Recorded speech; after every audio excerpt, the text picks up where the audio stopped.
Thanks for tuning in. If you're watching on YouTube, be sure to hit the subscribe button to stay up to date on all of our latest video content. If you're watching on LocalGov TV, be sure to visit their website to see all of the content made for you by your local governments. Alamance County is pleased to present the Alamance County Commissioners Meeting. We're going to call the meeting to order, and I believe that the invocation and pledge is by Commissioner Park tonight. You'll join me in a time of prayer. Father God, as we pursue the business of the citizens of Alamance County tonight, we seek your guidance and direction for the actions we undertake, and we seek your guidance and protection for safety for the citizens in the face of potential bad weather tonight. Keep everybody safe as they travel home, and keep us safe here tonight. We ask you to bless our proceeding, and dear Lord, we ask you to keep all of us mindful of your presence in this room and your presence in our lives. And all that said, to say thank you, Lord, for being with us. And we ask this all in Jesus' name. Amen. Thank you. Those who can stand, join me in the pledge. I pledge allegiance to the flag of the United States of America and to the republic for which it stands, one nation, under God, indivisible, with liberty and justice for all.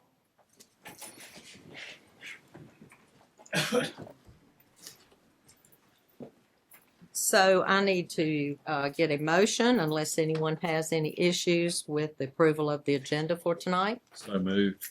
Second. All those in favor? Aye. 5-0. Okay, this is where the citizens can speak. You speak for 3 minutes. When the timer goes off, please finish the sentence you're on and return to your seat. If several of you are together and you have the same things to discuss, if you want to pick one person to discuss it with you, for you, that's great. If not, you can take the podium up here, state your name and address, and the timer will start. The first person is Charles Gupton.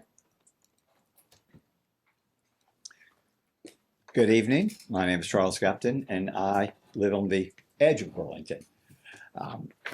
I sent an email to each of you this past Thursday, and my understanding is that many of you, or maybe all of you, forwarded it to the Division 7 Office of the DOT to Mr. Wright Archer, and he apparently has replied to each of you.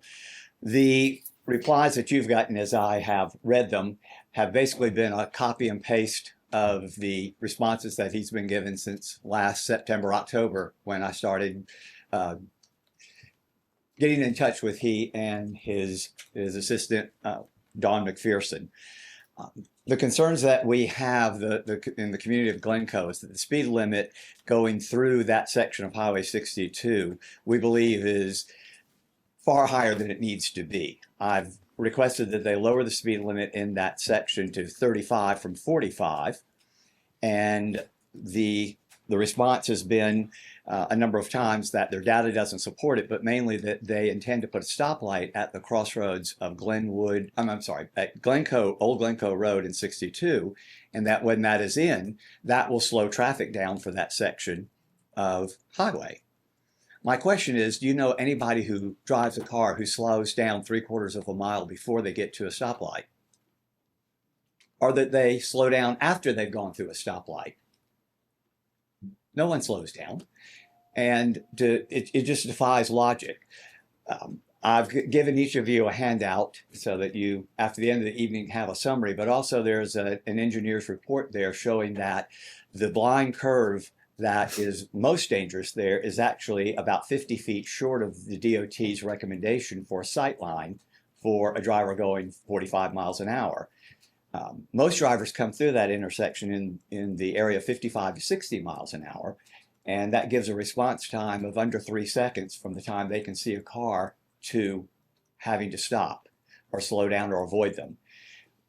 I've done a count, and there are periods where we're getting over 400 large vehicles, construction trucks, dump trucks, concrete mixers, a day coming through that intersection.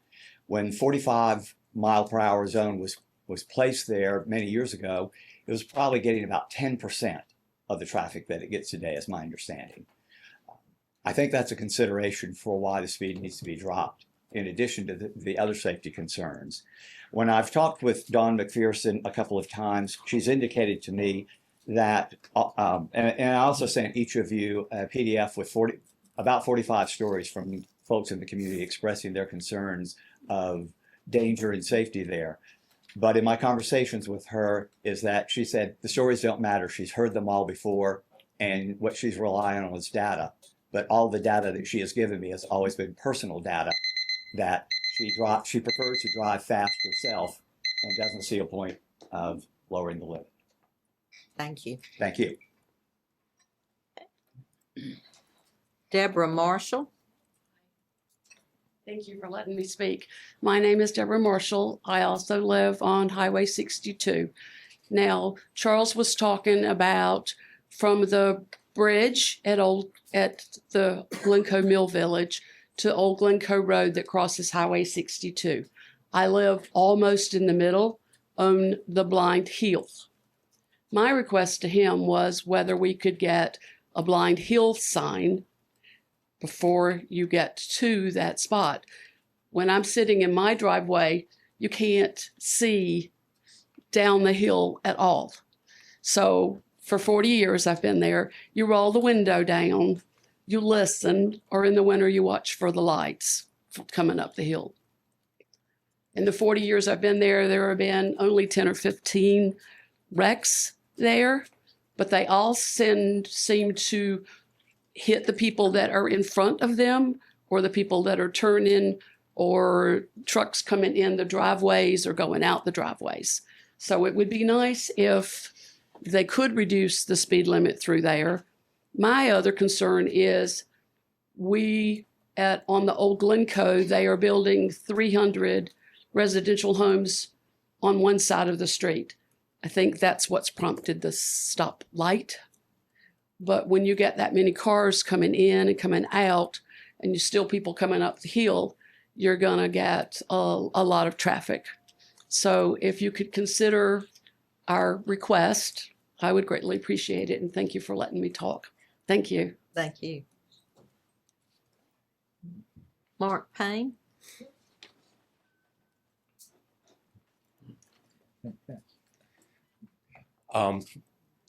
At the risk of piling on here, my wife and I restored one of the homes in Glencoe, and our house is right at the junction of Glencoe Street and Highway 62.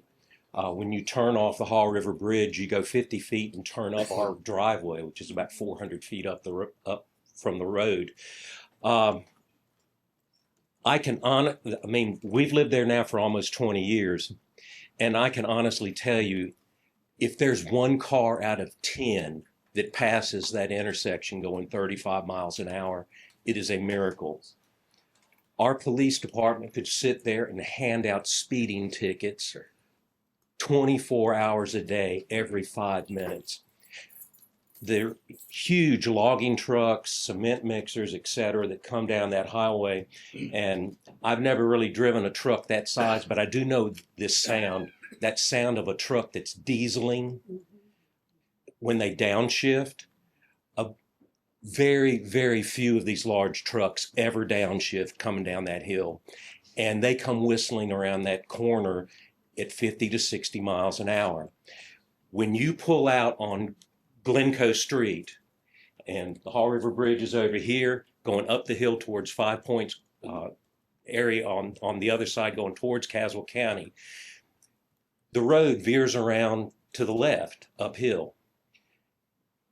When you turn this way to look for traffic, you turn back this way. By the time you can get your foot on a gas pedal and get out in the road, there'll be a car that will come around that bend that you never saw and will be right up on your bumper.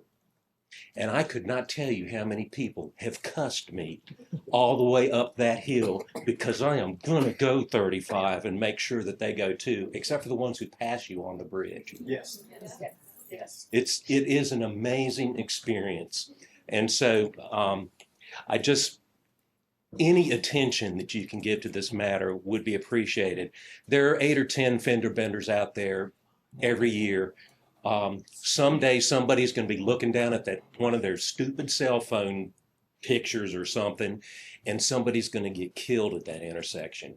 You cannot see a car in time that's going 50 or 60 miles an hour. And you can easily go that fast through that whole stretch of Highway 62. I mean, that's the speed being a danger is not the issue. The issue is visibility. There is not enough visibility for a vehicle coming around that corner. And we have taken our lives into our hands almost on a daily basis getting out of there. And so if you could help us out, we would sincerely appreciate it. And thank you so much for your time. Thank you. Have Denise Heckman.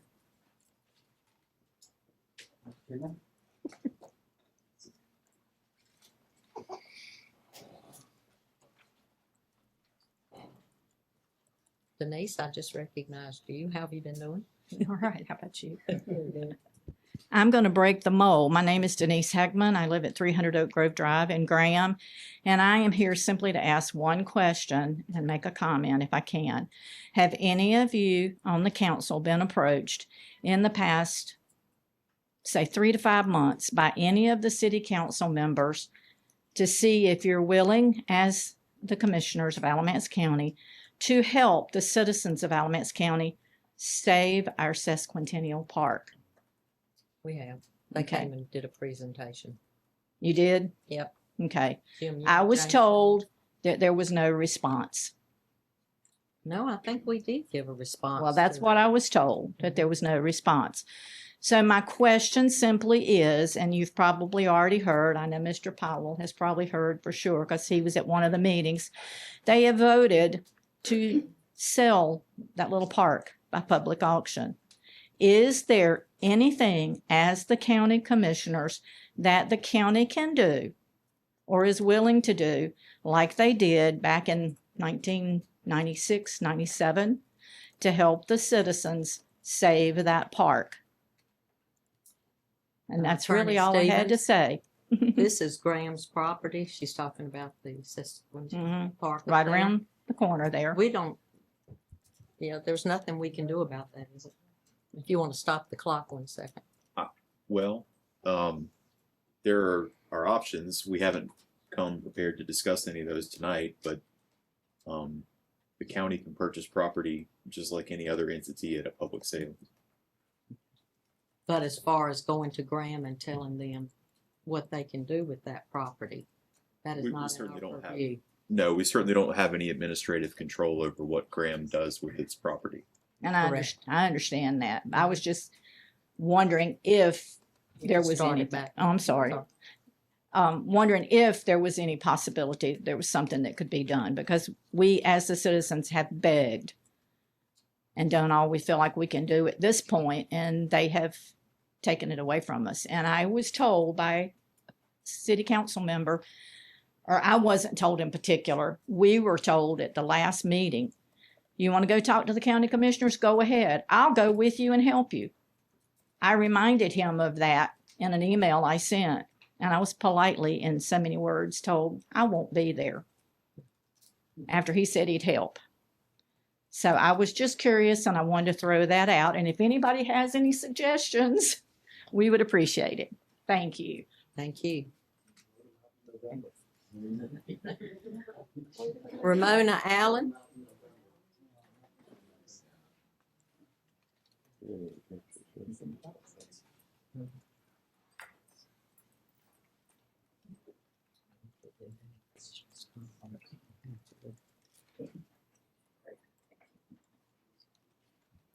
Good evening, Ramona Allen, Burlington, North Carolina, White Oak Drive in Burlington.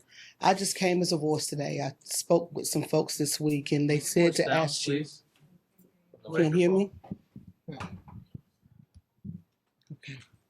I just came as a voice today from the community this week. There's been so many conversations about so many different things, but some say they suffer in silence. One was just before I got here, a county employee was very disgruntled but very hurt at the fact that they've lost benefits. Some of them have lost their jobs because of the budget cuts and because of how money has not been allocated properly. So there was nowhere for them to even hold their jobs down. And so the words, I'm standing at Home Depot coming out, and I had to hear, tell them we suffer in silence. Some of them fear to even say anything because they're already on a place that they're barely having a job. I'm just saying to us as a people and those that sit in the seats, we got to do better. We have to do better because the people are suffering. It is easy for us to walk out when we're not in that situation, but when you have to hear folks that have families that have to feed, children they have to feed, older people are telling me they're losing their homes. They can't afford the taxes. They can't afford to pay for their mortgages. And so one lady has sold off everything she has, and she's moving with her family in a whole nother state. We have to take into consideration why we do what we do, and why we're in the seats and why we have put ourselves on the lines. So they said to let you know. That's what I'm just bringing the message. Don't kill the messenger. That they suffer in silence. And they're looking to see what you're going to do in order for them to receive what they need. That's all I have to say to you tonight. Thank you. Sean Ewing.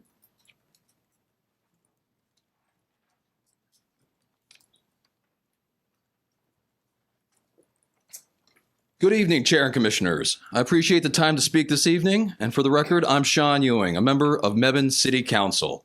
I get to see firsthand how decisions made in this room ripple out across all of our communities. I want to start tonight by talking about timing, because it seems to be the elephant in the room lately.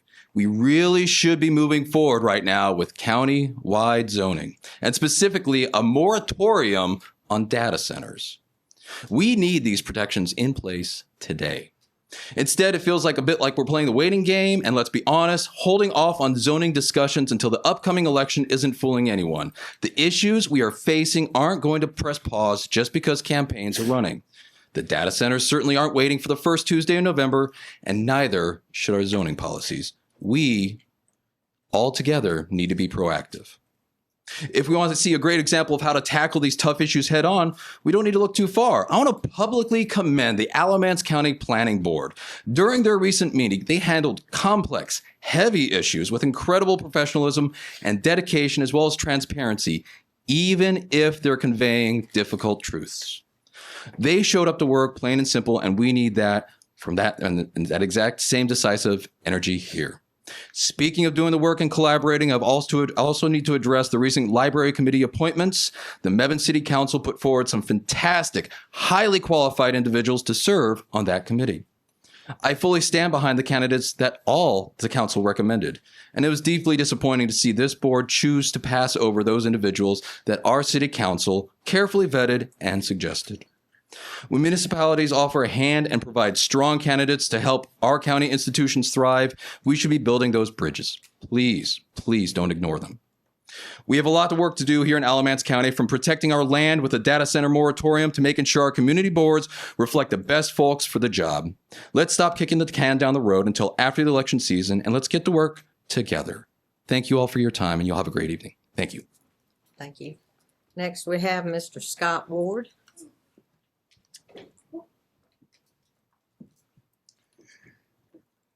Good evening, Commissioners. Scott Ward, live in Graham.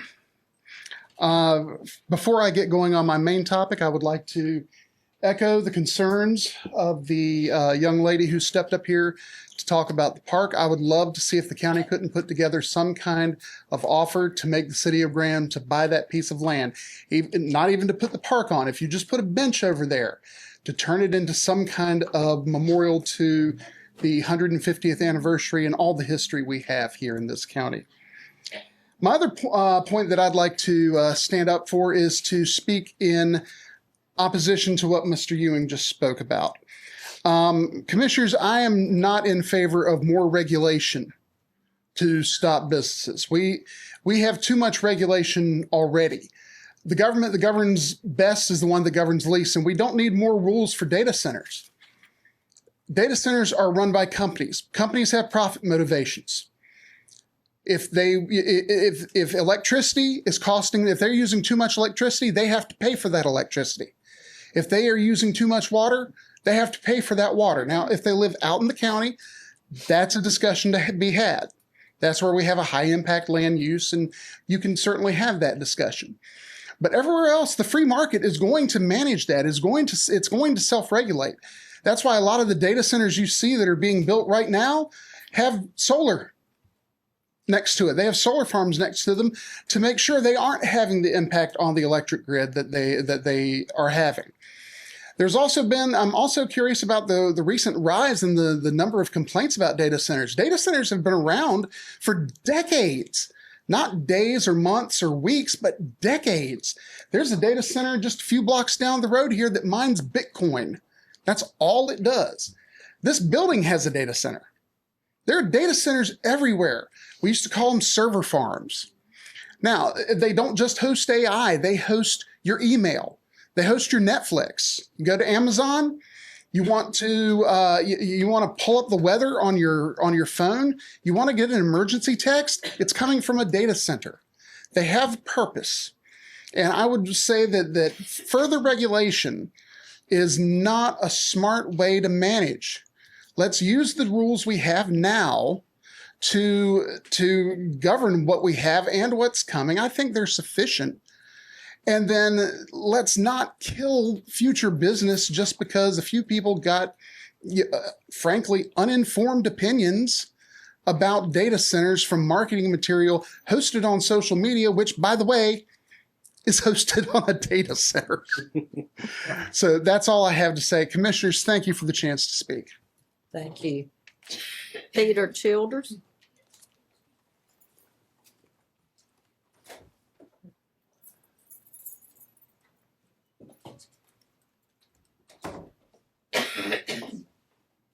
My timing is good.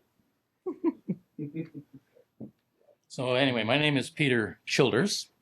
I live on 8718 Morrow Mill Road in Mebane, small community out in the unincorporated area. Been there for 30 years, I guess. Anyway, good evening. I'm going to speak again on what has become a continuing issue that is now threatened from two fronts. Drinking water security in the rural, unincorporated areas, those areas that rely on groundwater aquifers for well water. The two threats are mega developments and data centers. Each requires millions of gallons of clean, fresh water from a groundwater source. Don't be mistaken.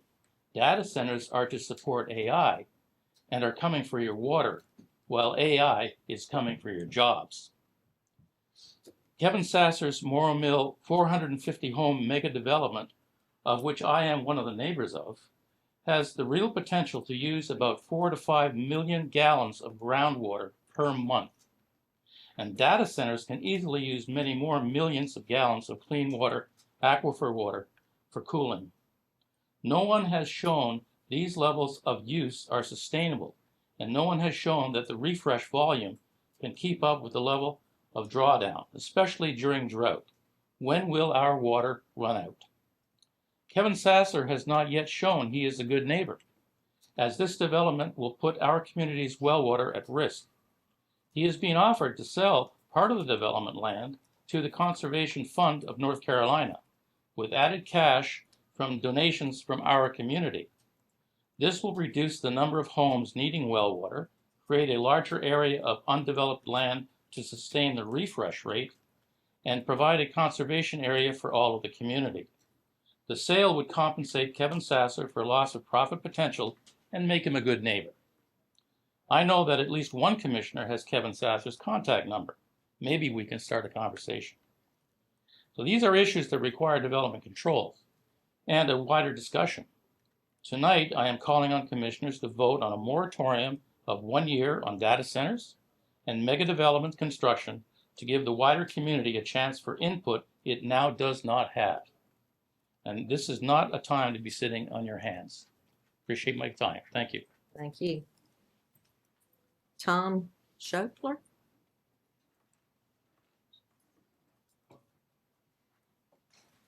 You were close. I was. Yeah. Tom Shopler, Moore Mill Road. Interesting comments. You know, I wasn't going to talk about data centers initially, but there's been enough said that I think some points of clarification are needed. Yeah, I agree with that gentleman that spoke earlier. There are data centers everywhere, but it's not a data center that's the issue. It's the size of the data center. And the data centers that they want to build now are these hyper huge data centers. They're nothing compared to what you have in your basement or what Amazon uses. The ones running AI are ginormous. They're huge. And the water use and the electricity use is also extremely high. And we're worried about Kevin Sasser's development using 5 million gallons a month. We're talking 500 million gallons a month for these data centers that run AI. And they don't get their power from solar. Out in the desert, sure, maybe. But and that doesn't run them at night anyway, and they run 24/7. So I just felt like that needed clarifying. I agree that you guys need to put a break on it just so you have time to figure out what is appropriate and what isn't. I'm not against development. I've told each one of you that. We've had conversations about it. I've also, in those conversations, you each have told me one-on-one that you are in favor of development ordinances, yet at the planning board meeting, I was led to believe that they were specifically told not to present their complete plan, which they have, until after the election. Now I'm wondering, was my conversation with all of you disingenuous, or do you think that voting for it before the election would cause you not to get reelected? I don't know the answer to that. I'm sure you do. I'll leave that alone. What I do think is that you need to take time to figure out how the unincorporated areas of the county are going to be developed so that it makes sense. All of you live in areas with zoning. You don't have to worry about it. You're covered by zoning in every town you live in. It's the unincorporated areas of the county that are not covered, and they need to be covered. And they need development ordinances, your terminology. And you guys really should just put a break on things. Kevin Sasser, I don't believe his development will be stopped, but there are tons of others coming right behind it with the same issues for water, for sewer, and I wish you would consider it seriously instead of just plain lip service. Thank you. Aiden McDuffie. Hello, my name's Aiden McDuffie, and my address is 665 Southwood Place in Mebane. I'm also here to discuss possible moratorium on data centers. And I want to echo what Tom Shopler said about the moratorium on data centers it's not necessarily regulating them. More so, it's just pausing them long enough to get reasonable rules in place. And they've been around forever, yes, but they don't need to be in unincorporated areas. So I want to thank you for bringing up and considering regulations on data centers before they arrive in Alamance County. And even if we don't have a pressing need for the measures now, I'm strongly in favor of them because I feel that addressing them now is more important for ensuring their effectiveness when we do need them. I'm just curious, how many of you like the situation we're in with Morrow Mill? That's about what I thought. So this type of proactivity is exactly what we need to prevent that type of situation from coming up in the future. According to the University of Georgia College of Agricultural and Environmental Sciences, a medium-sized data center can consume up to 300,000 gallons of water per day for cooling, equivalent to the daily water usage of approximately 1,000 households.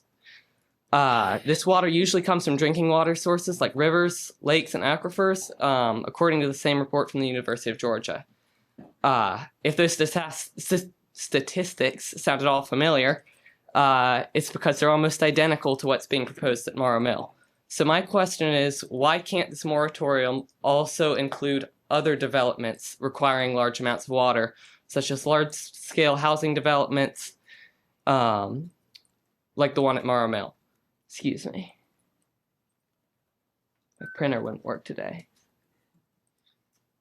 According to the UNC School of Government, moratoria can be used when there are insufficient public services necessary to support development, such as inadequate water supply or wastewater treatment capacity. Alamance County, as well as 7 of the counties surrounding it, are currently in exceptional drought status, which is the most severe.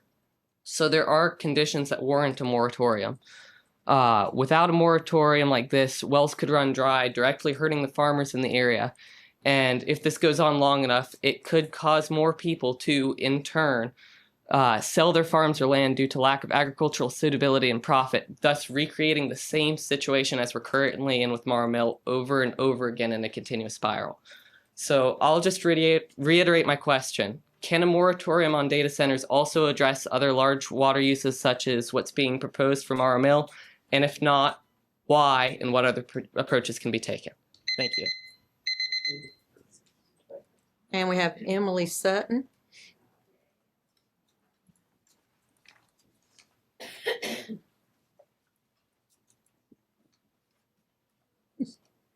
Hello. Hello, it's so good to see you again. I know. Before I start, if you haven't gone to the Haw River, Town of Haw River Museum, highly recommend it. It was such a delight. Thanks for hosting us. You're welcome.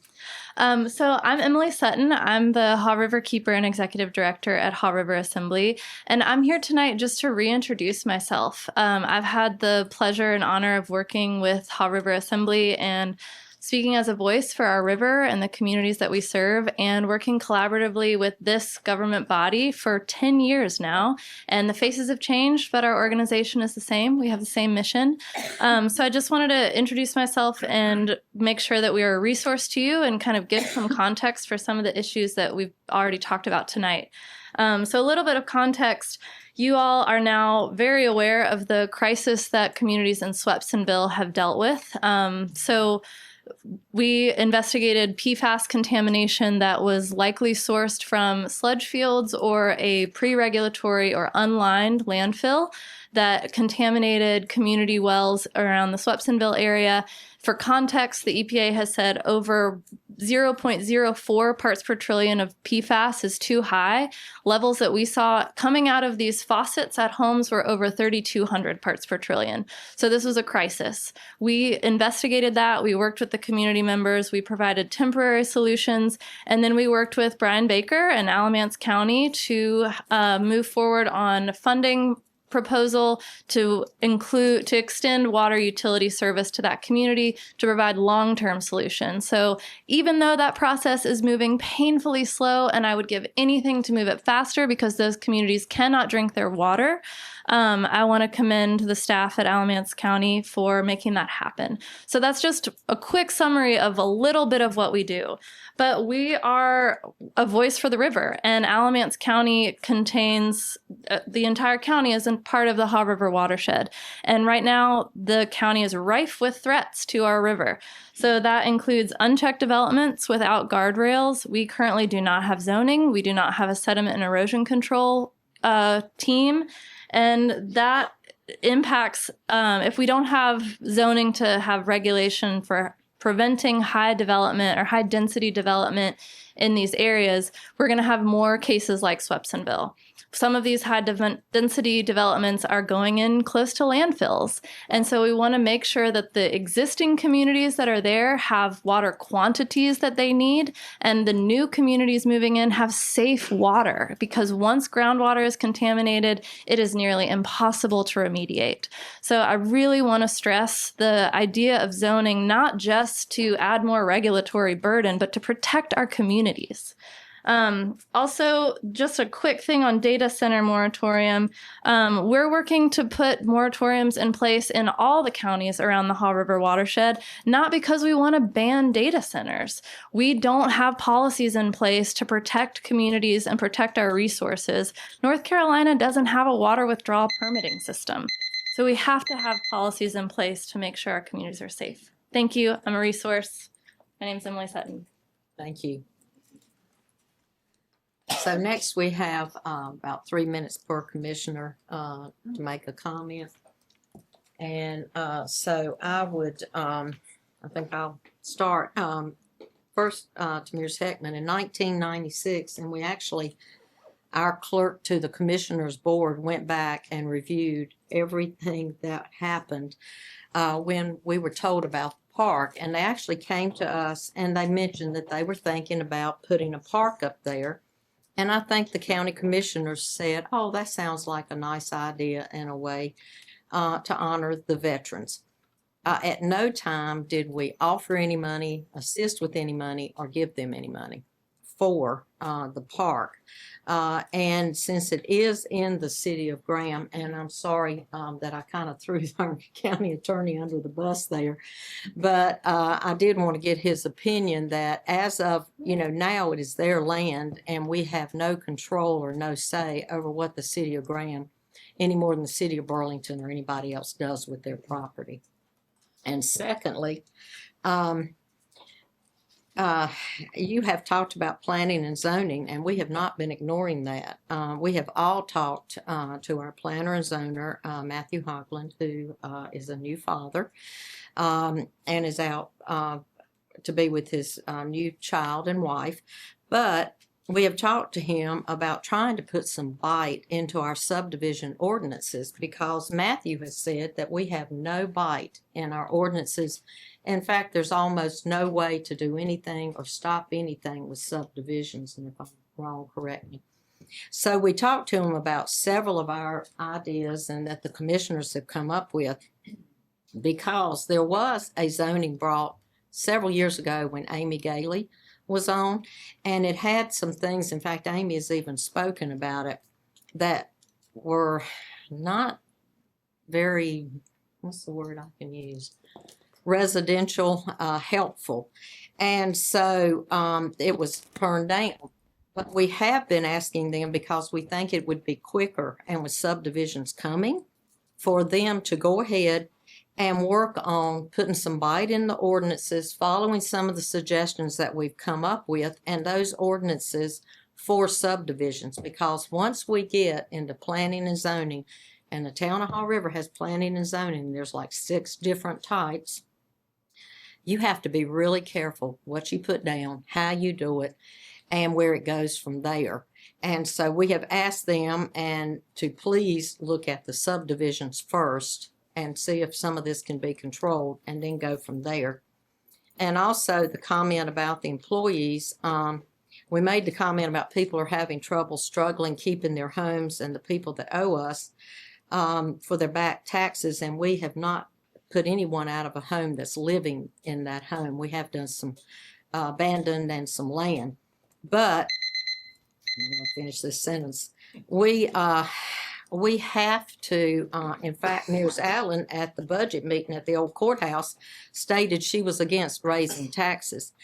Well, raise taxes and sales tax and property tax is how this county gets money to handle all of the businesses and departments that we, and employees that we have to take care of.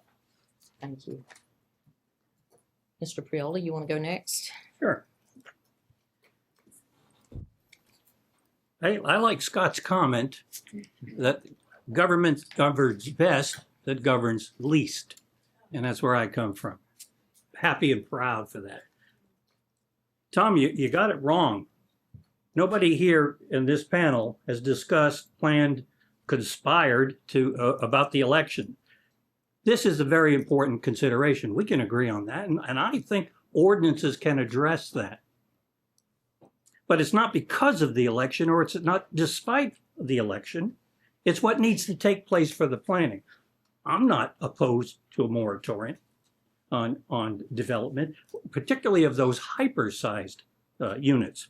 The hypersized are, they take a lot of water. But let's not blow out of proportion what this is all about in terms of data centers.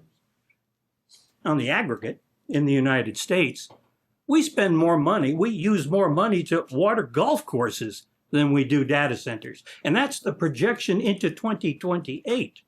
So let's not get out of proportion with it. There are some things that data centers bring that are positive, and it's the size. That's quite right. And the data centers, they're not your grandfather's data centers. These data centers, ones recycle the water more efficiently. Some of them don't even use water to cool their plants. So I'm all in favor of exploring. Excuse me. I'm all in favor of exploring and studying the problem at hand.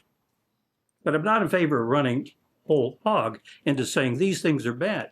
If we would have looked back into the 70s when everybody was against nuclear power, I don't say park it next to your neighborhood, but a nuclear power site would have been the answer to some of the energy problems we now have. Instead of there was a paranoia about nuclear power that we're now readdressing and finding it's one of the recyclable power systems that we can use to power our country. So I'm all in favor of listening. I think we ought to have a robust discussion about what and how, and it's the same thing with zoning. I think we ought to consider that, but there's a whole sequence that at some point I'd like the county attorney to address, that we have to have hearings on these matters. We can't just decide one day we want a moratorium, we want to, and the other point is ban these kind of plants. We need to consider all these things. We need hearings, and we need to consider it from a number of perspectives. Thank you. Commissioner Carter. There's a lot said here tonight.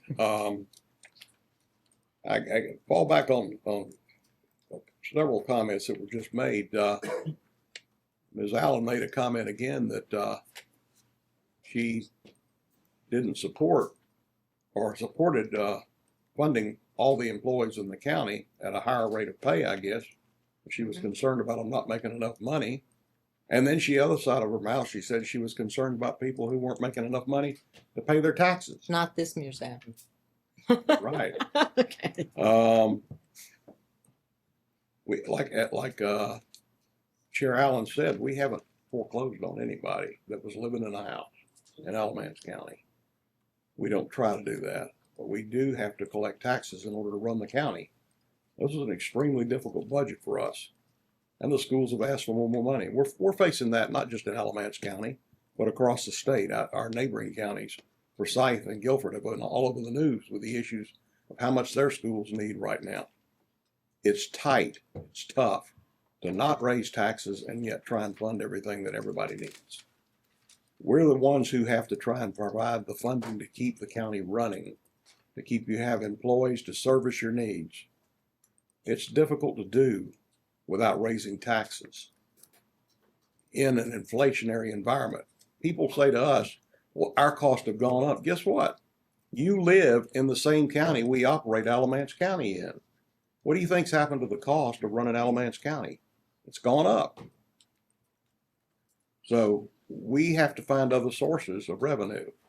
Now, fortunately, we're finding out or hearing that our commercial properties values are coming in much higher than they did in the last reval. So I believe that's going to help us out a lot and probably help our property owners out too.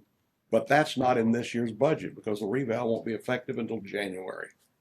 So we're dealing with what we had to deal with this year. Hopefully it'll be a little bit better and a little bit easier on the citizens, on the businesses, and on the employees in next year's budget.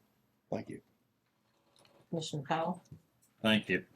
Yeah, I appreciate everybody coming in and sharing with us their concerns. So thank you for that. The Highway 62 issue, of course, that's not a county road. So we don't control that.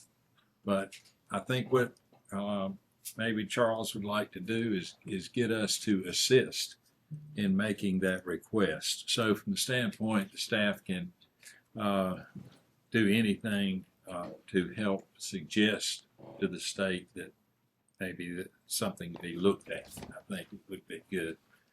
One thing that I've always thought about recently, perhaps where you're coming down from Old Glencoe Road down 62, it might be good to have a blinking caution light with one of those signs that says congested area or something. But you're coming across the bridge there over the Haw River. You've got to turn into the Glencoe Village there. But I agree that something needs to be done to get traffic's attention, that's an area that they need to watch out for and not speed through. I'd like to make a comment about the Sesquicentennial Park here in Graham. That park was built as a celebration of the county and the city of Graham. And that wall on the side there, on the north-facing wall, is a beautiful wall. It cost $50,000 to put those bricks there. And I'd love to see that remain as a park, some type of a park. And I understand Graham is going to auction that property and sell it. Perhaps we can get an individual or someone to support purchasing that park, and then maybe keeping it as a park would be great. So I'm not sure how that goes. I'm not sure that the county has a part in that, but I would love to see something done to keep that as a park. We're going to talk about the data center moratorium. That's an item later on the agenda. But there's several issues there that I'd like to talk about when that time comes. And on countywide zoning, that's an issue that we have been talking about for years. And we need to continue that discussion this year and into next year. Thank you, Commissioner Thompson. Well, it seems like we're back here with the same principle, just a different zip code. Glencoe Road, I remember when I contacted Senator Galey about some kind of traffic light out near Southeast High School, because it was like they dropped Holly Hill Mall into a field, and new driver buses, parents had to learn how to just all of a sudden work out there. There were head-ons, there were all kind of accidents. And it's still lined up at school. You'll see it from Alexander Wilson all the way over there. Everything on one road, it gets that way. I know Mark and Freda, they live right on the corner. I can only imagine how much that is. And the thing of it is whenever, I think it was Miss Marshall that was talking about a 300 residential home site that was being built. There's your big trucks, there's your cement trucks, there's your everything going to build. That's development. That's more houses, more kids, more schools, more everything. And also, Mr. Childers about the Mar Mill Road. The data centers is kind of like another principle. If we don't get ahead of this, I'm the one that requested the conversation about data centers be put on our agenda, because I'm seeing counties everywhere around us putting a moratorium on them. And the ones that have zoning are doing the same thing. And the big enormous ones like Amazon and Google and stuff like that, that is a whole different ballgame than what Alamance County has even thought about. And I can speak for myself. But we cannot keep thinking it's just not going to happen here. I mean, everything like that just doesn't work. And that's why we always need to stay ahead of the game and quit reacting to everything, because it's like that stoplight that finally gets to the crossroads where there's been accidents, and finally when there's a death, it's important enough to put a stoplight. We can't reverse all that. It's done. And then that stoplight's going to be a reminder to that family every time that comes through there. You probably say, well, why wasn't my kid or my family worth a stoplight? They have to lose their life to get a stoplight. Then you'll see a cross and some flowers put on the side of the road. You know, that's where a wreck was and someone lost their life. So I just want our county just to be smart with prevention and quit having to try to catch up. We see that in so many aspects of so many departments in this county, And when we wait, it costs us so much later. It's like a teenager says, I'll get to it later. Well, later will get you before you have time to think about it, because later always happens. And I just don't want people upset and mad because this is built in their backyard, because we could have done something about that instead of having to try and react. I think ordinances are great, but they're paper, kind of like a restraining order. It's a piece of paper. Whoever's got the paper's got to obey it. And sometimes that doesn't always happen. So that's about it. I'm looking forward to talking about data centers. I'll just say this. Erin Barakowitz, if she don't like them, I don't like them. Because she don't mess around, and he fixed an industry once that was killing everybody in the county over chemicals they were putting in their water. That is not going to happen here. All right, and moving on, I need a Motion motion to approve the consent agenda and a second. Second. And everyone in favor? Aye. Aye. Okay. And we're moving to our presentations. The first one is the Library Committee for the City of Graham, and they have asked that Bonnie Whitaker and Lindsay McKinney, who are on the committee now, be put back on the committee. And then the Burlington also has Debbie Johnson, who is on the committee now. And I'm making a motion for those to be approved, and I need a second. Second. Are you going to do them all at one time, or are you going to discuss Well, I each? separated them out. But it sounds Do you like want to you're, discuss one of them? yeah, Okay. Do you want to discuss Graham's or Burlington? yeah. Oh, okay. I kind of wanted to make a nomination that we, because we change nominations all the time. I've seen we do that. For Graham, just to be considered for Lindsay McKinney and Scott Sterling. The reason for Scott Sterling is he's on the Friends of the Alamance County Library, Public Library. They do fundraisers, they do the book sales. He is really anchored in to the library. And that I noticed that about him. Miss McKinney's wanting to renew hers to be redone again, which is great. I just appreciate anybody that would sign up for that. But I just wanted to just bring that out. Okay. Any further discussion with anyone? Any of the commissioners have any further discussion? All right. So I made a motion for those two, and that Graham wanted Bonnie Whitaker and Lindsay McKinney put back on. And I had a second. So all those in favor, vote by saying aye. Aye. Aye. I'm going to Opposed? Okay. And then Burlington, Debbie Johnson, who has been on so far and has reapplied and asked to stay on. So I'm nominating that we place Debbie Johnson on. Second. Okay. And all those in favor say aye. Aye. Aye. All right. And then we, No, yeah, that one's unanimous. City council recommended James Colbert. Mhm. And are we going to have a presentation on the opioid settlement, or are you going to explain that? Or here he is. I was just looking sneaking around the corner. You've introduced Tony. Evening, Commissioners. So before you is a request to approve, to create two certified alcohol and drug counselor peer support positions funded through the already authorized and appropriated $400,000 from opioid settlement funds in resolution number 1 for the creation of a post-overdose response team. Just for the Commissioner's knowledge, a post-overdose response team is a team of responders that works with law enforcement, EMS, fire departments that responds on folks that are going through addiction. It's within the 911 system.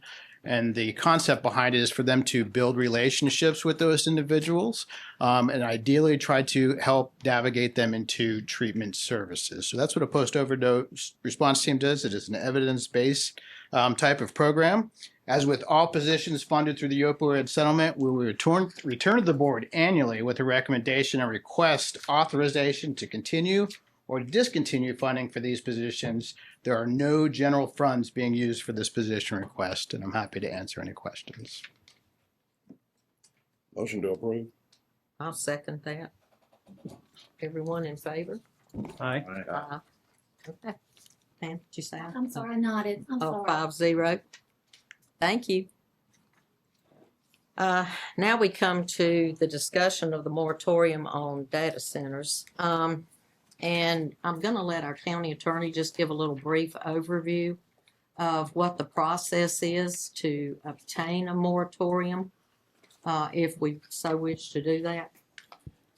Sure, so happy to discuss that.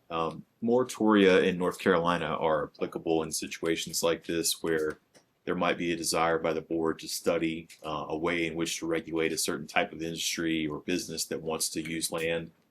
And before we do that, we have to actually give notice of public hearing and hold a public hearing before the board can vote on a moratorium. We didn't do that for this evening. The purpose tonight was just to give the board an opportunity to discuss and possibly even to hear from anybody you'd like to hear from related to the pros and cons of considering something like this. I think you've already heard folks say that other counties have considered moratoria. Some have imposed, and more recently it seems like some have decided not to impose moratoria. I don't really have any specific information about data centers or about any desire by any company to put one here in Alamance County. We don't have that information. But at the same time, I wanted to give you out the floor just to kind of talk about the pros and cons and then take directions from you as far as whether or not to draft a potential moratoria for the board to adopt in the future. So that's kind of where I am. You just tell me what you need from me. Mr. Stevens, what's the Yes. timeline on a hearing? What's the minimal timeline? So we have to give Right. 10 days public notice in a newspaper before we can have a public hearing. Like I said, we didn't do that for tonight. We can certainly do that before the next meeting if the board were to decide you want to move forward with that. So based on the direction we get tonight, we might decide to do that here before the next August meeting. So it would happen in tandem with our meeting, that kind of a public hearing? It versus could. a town hall somewhere else? It could, yeah. So most public hearings happen here at the commissioners' meeting. Certainly doesn't have to happen here, but that's normally where they happen.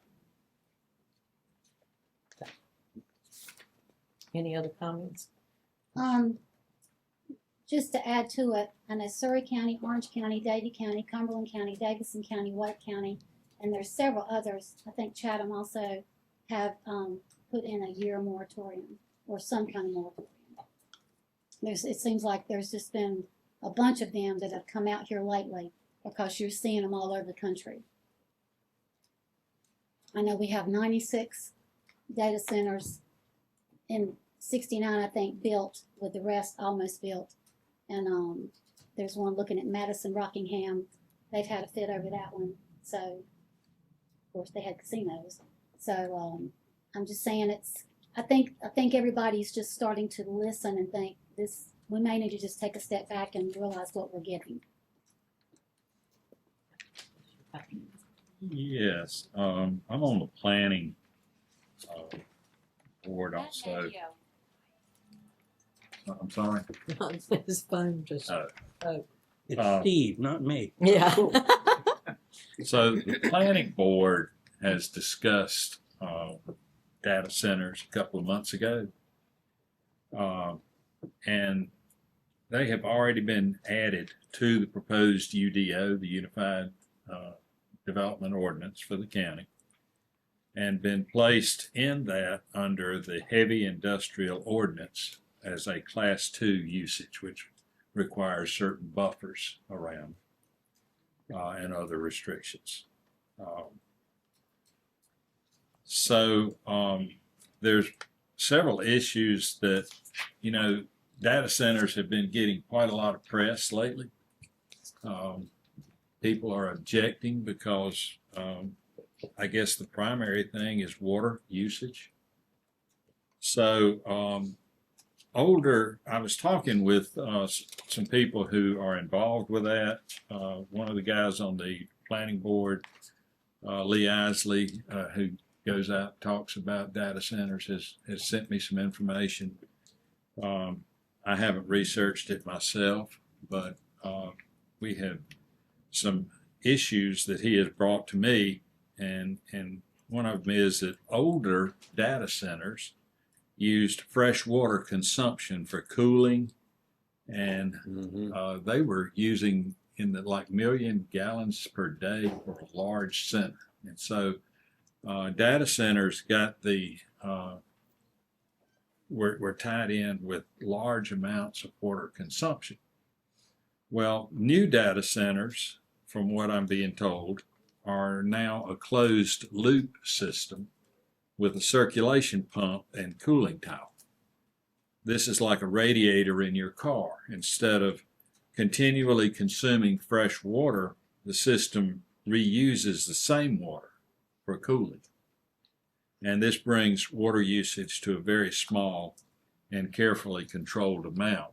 So if we get into having a moratorium, or we're looking into regulations having to do with data centers, one of the things we would want to do is say that we would only allow data centers, or we would restrict data centers from using raw water. We'd want them to use recycled water or recirculated water. But that may not be the problem that some people have talked about, and you know, there's been a lot on the news about data centers and all that. So water usage may be something that can be controlled. Another issue that has been talked about is energy usage, how much energy, electricity is required for data centers. And these huge data centers can use like 100 megawatts of electricity per month, which is equivalent to around 80,000 homes. So they use a lot of electricity, of power, and that can sound overwhelming and scary. However, data centers provide predictable energy consumption. They know, and it's fairly consistent, meaning that they help flatten out energy usage curve or peak demand, which can help with energy rates in the surrounding areas. It could be an advantage. We don't have an energy problem here in this area. We have facilities that provide energy. So another benefit would be that if you had a data center, that would help modernize the grid as they prepare that grid for providing the required energy, making it the grid more dependable. Operators of data centers are also now required to help pay their way, which means they're paying up front for necessary grid upgrades. This will also help surrounding residential users with a stronger and more reliable infrastructure. So there could be advantages as well as disadvantages. The disadvantages being that they need the power, and in addition to the center, for a large one, they have to have backup power in case something happens to the primary line. So there's a lot of issues there. Another issue is employment. The data centers don't typically employ a lot of people, so that's not a negative. Another issue is noise. Data centers, especially the ones with these large fans that have been used in the past, created quite a bit of noise in the fans and the cooling systems. The decibel amount, from what I'm told, is around the same as a lawnmower running. However, again, this is based on older centers. Data centers being constructed today are being built with sound walls and exhaust structures to mitigate sound. Also, liquid-cooled and closed-loop technology eliminates the need for the louder fans. So noise is something else that can be addressed. I would like to just mention, before we take a moratorium on data centers, consider the amount of tax revenue that the county would get from a development of that type. You would get a lot of revenue coming in without a requirement for services that we normally see, like with residential developments. So I know there's data centers have gotten a bad name, especially the really large ones. And we have to be careful not to have something come here that's going to impact the citizens. Maybe having a moratorium might help of some time. I'm not sure we need a year, maybe 6 months or less. But I would suggest that we go back to the planning board and get input from them and input perhaps from professional people who are involved with them who can tell us, what the current situation is with data centers so that we're not reacting on information that's incorrect. And so I think that that we ought to take a look at it. If there's a moratorium that we feel is necessary, fine, but let's do that based on having good information. Okay. Thank you. And it is odd today that I was watching Fox News and they were having a story on data centers, and they were giving the good and the bad information, and I did end up taping so I could finish watching it because I only got started on part of it before getting interrupted. But from what they were saying, that they are now trying to be not use so much water, not use fresh water, and that they are coming up with other ways to eliminate the noise, and the water circulates, like Commissioner Powell said, like a car uses water. Anything? Oh, okay. Thought you were going to go to Ed first. No, didn't you kind of already say? No. Oh, sorry. Talking about proximity, one of the benefits I happen to live fairly near ARMC, the hospital. And in 24 years now, I've never had my power go out but for a moment or two, maybe a minute, I don't know. When you're near something like a data center, a major hospital or something of that nature, the electric grid is much more protected, and it's going to be more quickly responded to. So I'm not trying to justify anything, but I just, when that comment was made, I've had the same conversation with Lee Isley that Commissioner Powell has had, and yeah, I mean, it stabilizes the grid. There are pros and cons. I think the moratorium idea is a good idea. To make sure we can get the wording in place in a document to protect our citizens, and make sure if it's done the way we want it to. And so I would definitely support a moratorium. The other issue about tax revenue, and I know you've heard me say this over and over again. For the average residential property owner in Alamance County, the tax dollar that's paid is offset by $1.46 in county services used. So if you didn't have commercial growth and commercial industry, retail and whatnot in Alamance County, your tax rate, if it was all residential, would probably be at least 50% higher than it is right now. So having an entity like a data center come in with the cost of that type of facility and how large it is would be a big boon to the potential reduction in your household property tax rate. So you don't know until you get there what the impact is going to be, but it's just something to be for us to keep between our ears when we're looking at these things. You can't grow the county all residential. If you did, you couldn't afford to live here. We've got to grow residential and commercial. So I don't know, 12 months, 6 months, what the right number is, but it's something we need to be able to determine. Commissioner Bill. Well, I appreciate Sam's report. A lot of that comports with the research that I conducted. Chairman Allen and Commissioner Carter, I agree with you. I think there's no harm to having a moratorium so that we can study and do the right thing. I think there's a lot of misunderstanding and reaction as opposed to that careful study of this kind of an important, these things are important. They save lives. They have a great deal of importance to our society, and it shouldn't be any secret that there's a around the country campaign to cancel these data centers. I'd like to know who's sponsoring most of those activities. One of the things I'd like to add to the research that Commissioner Powell provided is about Loudoun County, Virginia. It's kind of the data center capital of the United States.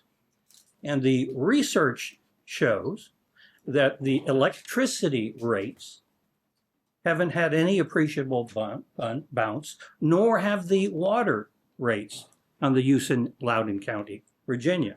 They've got more data centers than any other county location region in the country. And I think that speaks volumes for the way these data centers are being operated and the impact on communities. Now, I'll just add one little caveat to almost arguing against myself here. Doesn't mean that they're good for Alamance County. Right. Right. The water table is different than Virginia next to the Chesapeake Bay. So we need to study this stuff, not react. And I'm all in favor of that moratorium that Mr. Carter has talked about.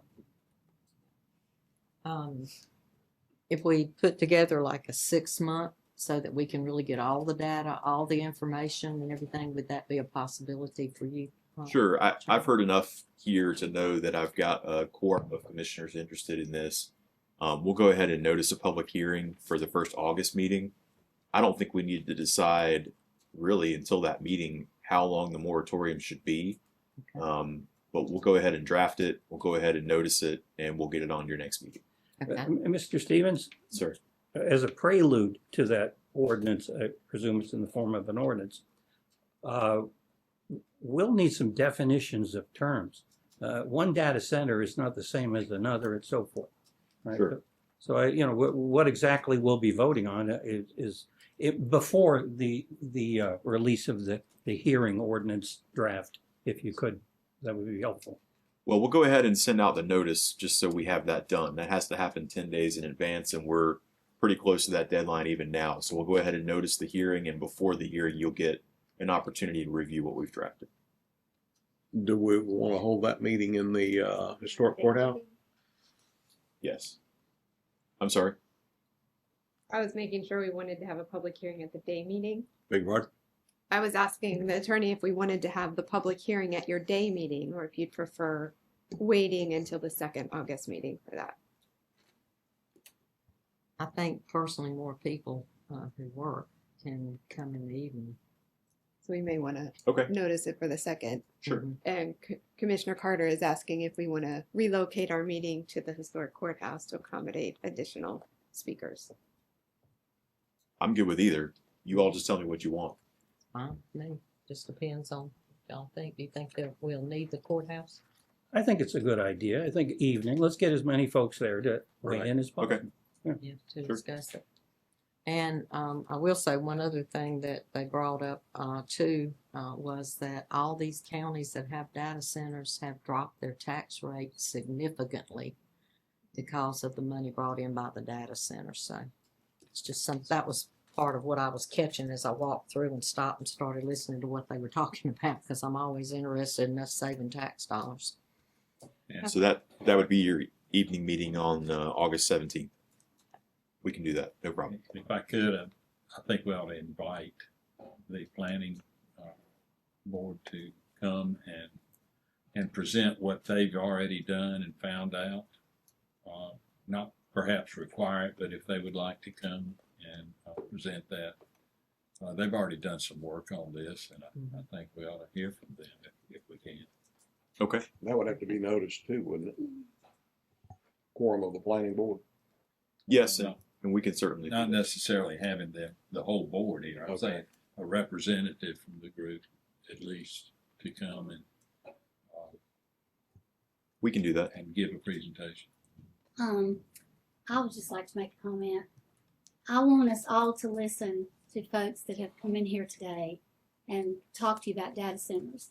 And I've talked to people that have a mega data center living in them, and they had a great neighborhood, and then this built there because it had thousands of acres of land they could do.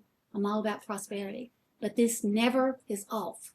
The lights are on all the time. There's in and out construction in there. Once construction's built, they're gone. The only people working the data center are the mechanical guys inside and women. It's not like you have a receptionist and offices and that kind of thing, and that's fine too. We need all kind of stuff. But we have all just, and I don't mean to start a fight, but we have all watched the city of Graham folks beg and plead and be in tears over that piece of square land up there, wanting for it to stay like it is because it's got heart involved in it. You got a history with it. You were a big supporter of it whenever that started. You know more about it than anybody. And that's not listening to your public. That's not listening to your people who worked hard to do that, done it all themselves, and what I understand, probably raised a lot of money themselves. But when I start to hear the conversation go, cut your taxes, get some tax revenue, that's great, that really is. But you've got to think about the health of where you're going to have these data centers and what you're going to be hearing, the effect it's going to have on people. I told Rick tonight, I said, you want a data center?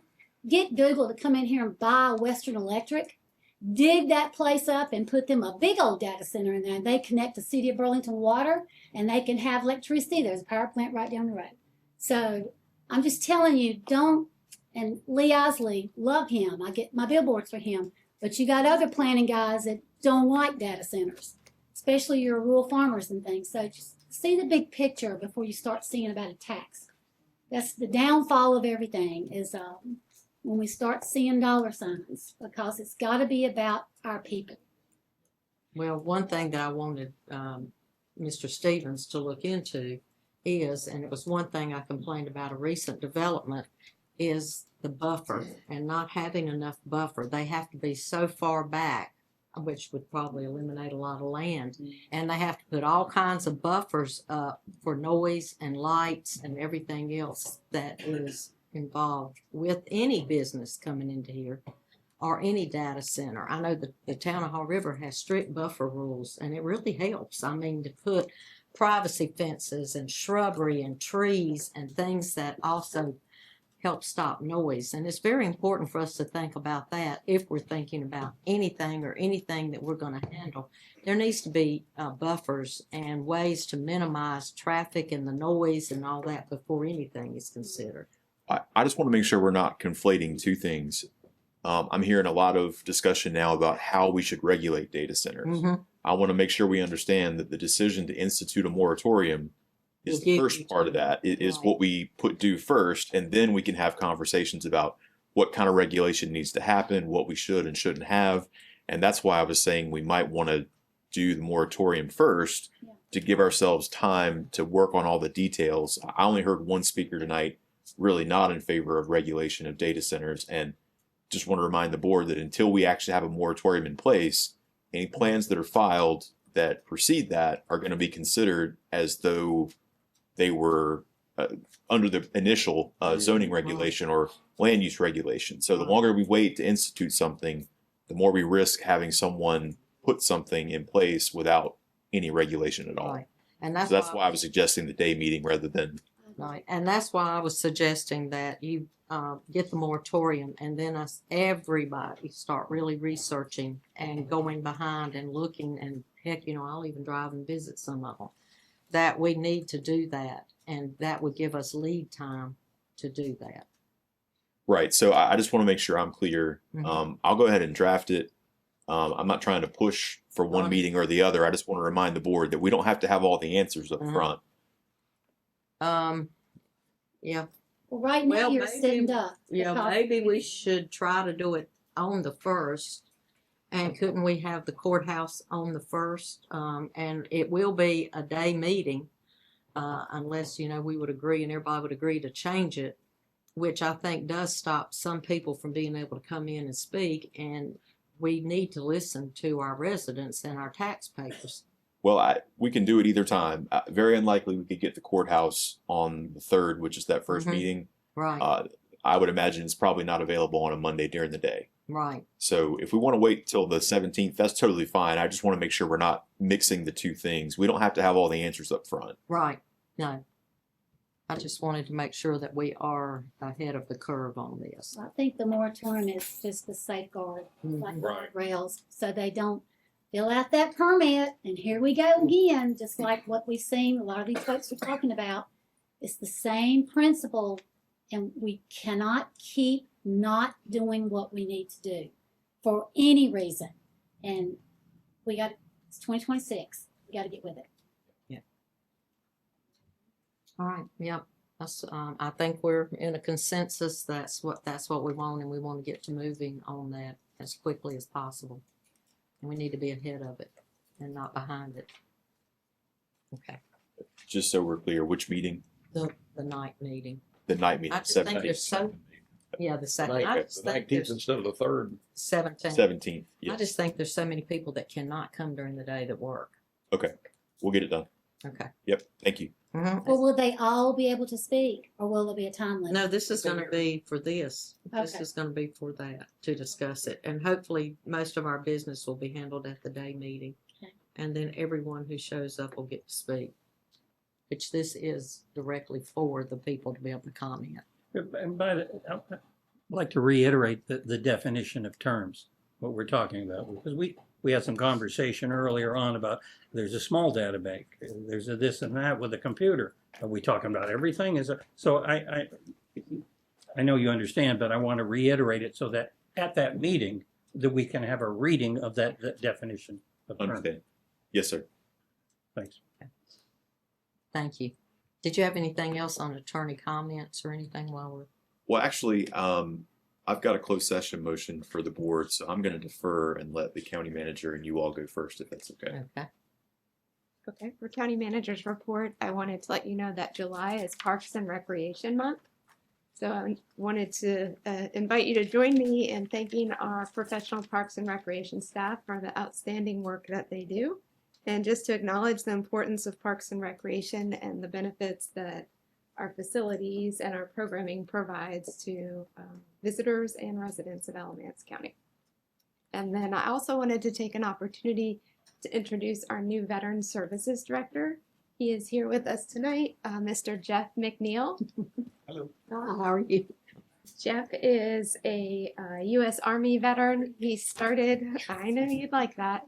He started with us in the middle of May. His first day was actually the budget briefing and budget presentation. And you're still here, huh? Turn that off. And he did work for the county line. Before he was here with us in Alamance, he was a deputy director of veteran affairs in Dorchester County, South Carolina, most recently. And then he also worked at the Department of Veteran Affairs, the Veteran Benefit Services, which gives him a great background to bring to Alamance County. So we are delighted to have him on our team and hadn't had a chance to introduce him to you. Was that Dorchester? Did I say So I had to that help the county manager pronounce that this morning. I'm sorry. I'm sorry. What did I say? I couldn't pass that up. You said Sax Bahama. I did not. Or Saxabahama, Yeah. however they pronounce it. Helps to have lived in South Carolina for a while. That is all I had. Thank you. Okay. County commissioner comments, or have we pretty commented out? We're commenting that. Okay. We not have a closed session? We are, but it's gonna be after the. Okay. Hold it. Well, we didn't approve it on the agenda approval, so we'll need to. Didn't we Yeah. approve the agenda and it's on there? Yeah. Or that Rick was gonna announce that it. No, it's not on there. We approved the agenda, but during my comments, I'm going to ask the board to consider Okay. a motion that I've Okay. drafted, and you can Okay. consider it at your leisure. Anything. I don't have anything. I've been talking too much already. We have a chance to say, the veterans, we now doing a joint between Alamance and. That's right. Castle, Mhm. 2 days a week, Yes. I think, yeah. So I get. Twice a month. Twice a month, that's right. Yes. Thank you Twice. for clarifying that. And so that's great. Mhm. Just one thing. I know in our budget, we had to cut out the supervised visitation, basically, Family View Services, 75,000. And I know we took 300,000 for maintenance out of our fund balance, and that will be a reoccurring situation from here on out. And I'm sure it will increase because doesn't everything increase? And I recently saw where 3 of our community colleges, including ours, got over a $2 million grant.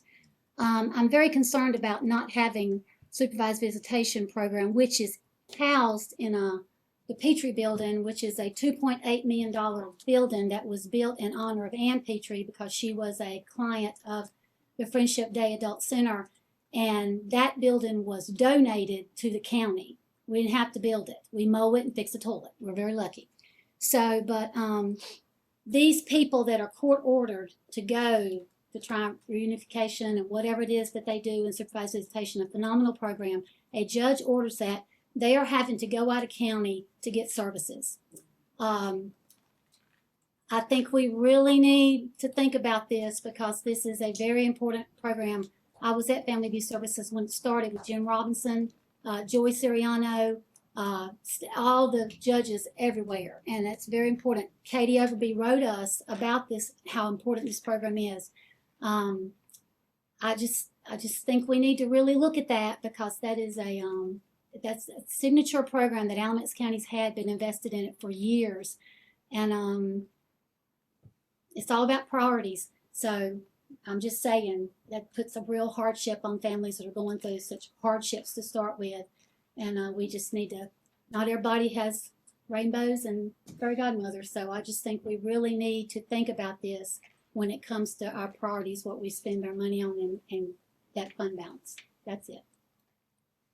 And I did want to compliment the Parks and Recs. I get a lot of conversations and people stopping me, and those trails are well used. Also, if you look on their website, they are constantly having events. And Jamie Merkel has done a wonderful job.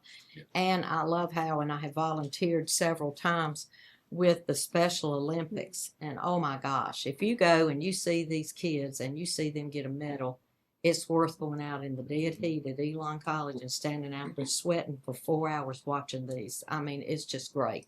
And everyone should consider doing that or supporting, because it does not use county tax dollars. It is all a nonprofit and supported by donations. Okay, so Mr. Stevens. All right, thank you, Board. Pursuant to North Carolina General Statute 143-318.11A3, I ask the Board move into closed session to consult with an attorney employed or retained by the public body in order to preserve the attorney-client privilege between the attorney and the public body. The attorney will advise the Board on ongoing legal matters, including the recently received dispute of local school funding, North Carolina General Statute 115C-431, received from Alamance Burlington Board of Education. I don't anticipate any action in open session after the closed session. Move we go into closed session. I need a second. Second. All in favor? Aye. So we will be going into closed session. Thank you, Board. Ladies and gentlemen, we are back in session. Could I get a motion to adjourn? So moved. Second. All those in favor? Aye. Aye. Aye, you in Aye. favor? Okay. 5. No, I want to spend the night down That's here. what I thought. Ooh. 5-0. Thank y'all.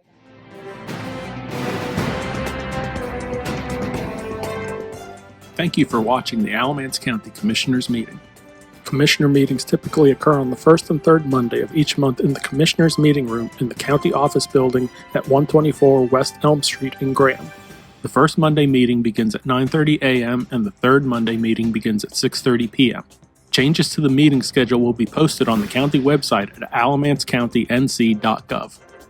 This meeting will be broadcast on LocalGov TV. Please go to www.localgovtvnc.com for more information about their schedule and to see more videos produced by your local governments.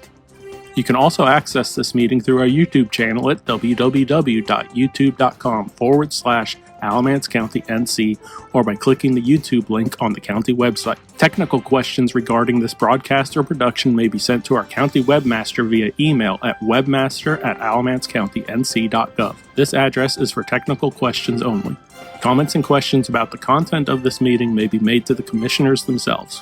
You can find their contact information at the Alamance County website at commissioners.alamancecountync.gov. There, you can learn more about the commissioners' duties, read minutes and agendas of commissioner meetings, and find other information about the county commissioners. You can also send mail correspondence to County Commissioners, 124 West Elm Street, Graham, North Carolina, 27253. Again, thank you for watching the Alamance County Commissioners Meeting. Thanks for tuning in. If you're watching on YouTube, be sure to hit the subscribe button to stay up to date on all of our latest video content. If you're watching on LocalGov TV, be sure to visit their website to see all of the content made for you by your local governments.